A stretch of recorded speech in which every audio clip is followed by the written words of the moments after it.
have a WF-1000XM3 Sony earbuds. I'm going to show you how to replace the battery on this. First tool you would need is a small thin blade. Here I'm using a box cutter. You can just cut in there and kind of separate that little plastic cover piece. Once the cover is loosened up a little bit, you could slide something in there like here I have a spreader tool. You can use a small flathead screwdriver, or a butter knife probably would work too. So you just kind of work at it all the way around, loosen it up some. I think there's a little bit of adhesive in there, so loosen that. Once it's loose, you can pry it up with your thumbnail and just work at it all the way around.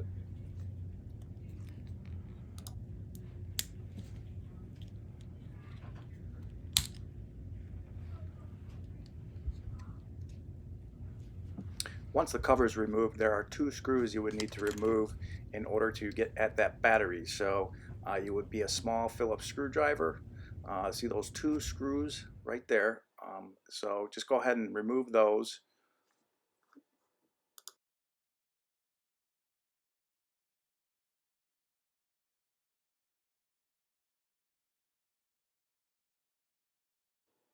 Once the screws are removed, you will need to remove this housing piece right here.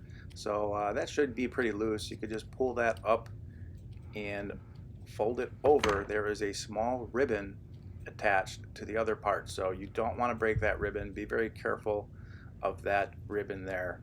So once you have this opened, you can pry up the battery. I'm just using my thumb here, so you can pry it up. There is a little adhesive there, so be careful. There is a small metal tab that may be attached to the battery. That's okay. Here we have our new batteries that we sell at centralsound.co. You can pick one up or a pair from us. Once again, it's centralsound.co. You can use a promo code at checkout for a discount. If the tab is on the battery, you can remove it and then you can slide it right here, just like that, on our new batteries. And then once it's in there, now you would place the battery in the housing, just like this right here. And once it is in there, you would place the other piece right on top of it, just like that. Fold it over and then install those screws back in there. So once those screws are installed, you would put the cover back on, and then you will have to reset these, and I will show you how to do that in just a moment. So this cover just snaps right into place. You can use a dab of super glue if needed. I wouldn't suggest it, or just it does stay on there if you snap it in and it's installed correctly, so it shouldn't be an issue. And then once it is on there, then you would slide it back in the case there and then reset it. So you do a factory reset. You will hold down on the touchpad once the red light goes on. So the red light went on.